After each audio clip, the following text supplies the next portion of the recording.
আরজিকর কাণ্ডের প্রতিবাদে এবার শিলিগুড়িতে বিজেপির মিছিল, যে ছবি আপনারা দেখতে পাচ্ছেন সুকান্ত মজুমদারের নেতৃত্বে এই মিছিল মুখ্যমন্ত্রী মমতা বন্দ্যোপাধ্যায়ের ইস্তফার দাবিতে। দিনে দুবার ব্যবহার করো স্টপেজ ক্রিম আর নিজেকে রাখো evergreen Keya Seth aromatherapy stoppage cream আর খুঁজে পাও নতুন আমিকে।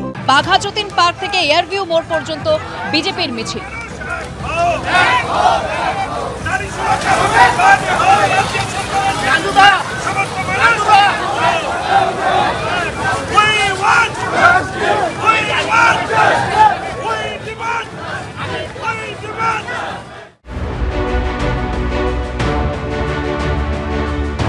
অনুব্রত মণ্ডল এই মুহূর্তে আমরা দেখতে পাচ্ছি যে বর্ধমানের ঘুষকরায় রয়েছে অনুব্রত মণ্ডল, এখানে রয়েছেন এবং তিনি বসে রয়েছেন।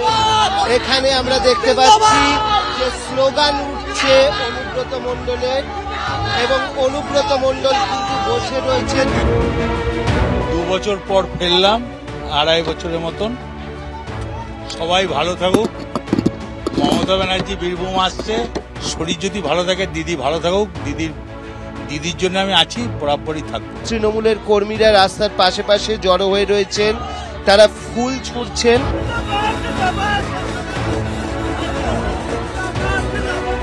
অনুব্রত মণ্ডল তিনি প্রবেশ করছেন, তার বাড়ির সামনে চলে এসছেন এবং আমরা দেখতে পাচ্ছি যে প্রচুর মানুষের ভিড়।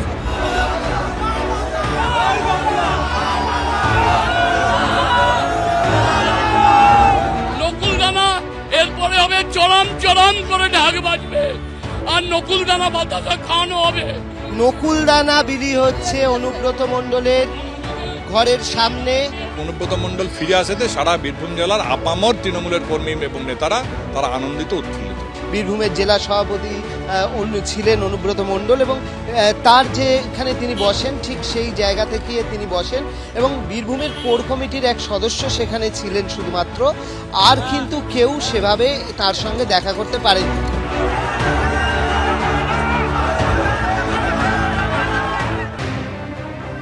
জেল থেকে নিজের গড়ে ফিরলেন বীরভূমের তৃণমূল জেলা সভাপতি অনুব্রত মণ্ডল। দুয়ারে চন্দ্রনাথ সিংহ এবং বিকাশ রায়চৌধুরীর নো এন্ট্রি। অনুব্রত মণ্ডলের দরজা থেকে ফিরতে হলো কারামন্ত্রী চন্দ্রনাথ সিংহ এবং বিধায়ক বিকাশ রায়চৌধুরীকে। তাদের উদ্দেশ্য, তাদের দেখে হাতও নাড়ান অনুব্রত মণ্ডল। যদিও কেষ্টর ঘরে অর্থাৎ অনুব্রত মণ্ডলের ঘরে ঢুকতে বাধা পেতে হলো বিকাশ রায়চৌধুরীকে এবং কারামন্ত্রী চন্দ্রনাথ সিংহকে।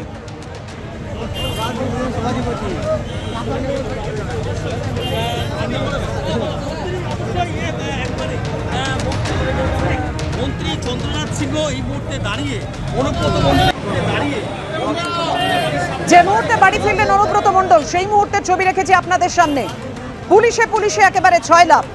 দরজা থেকে ফিরে গেলেন চন্দ্রনাথ এবং বিকাশ রায়চৌধুরীরা। সাক্ষাতে ছাড়পত্র পেলেন নলহাটের তৃণমূল বিধায়ক রাজেন্দ্র সিংহ। কিন্তু কেন দরজা থেকে ফিরতে হলো চন্দ্রনাথ বিকাশ রায়চৌধুরীকে?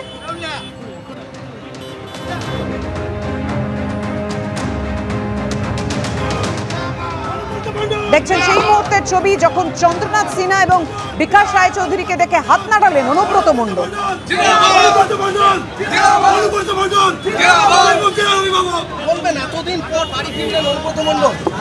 আমরা অভিভাবককে ফিরে পেলাম। আমি চন্দ্রনাথ সিনহা দেখা করতে গেছি, সবে তখনই ঘরে ঢুকেছে এবং ও নিজে বেরিয়ে এসেছে, আমাদের সঙ্গে কথাও বলেছে। আমরা কিন্তু ভেতরে যাইনি, কারণ ও সবের ব্যস্ততার মধ্যে কাল সারারাত্রি জেগে আছে।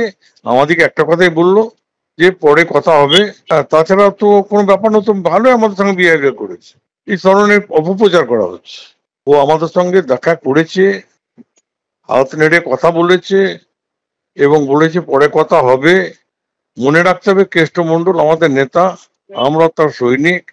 সুতরাং এখানে দ্বিতীয় কিছু কথা বলার কেউ নেই। কে কি বলছে, কি ষড়যন্ত্র করছে আমার দেখা দরকার নেই।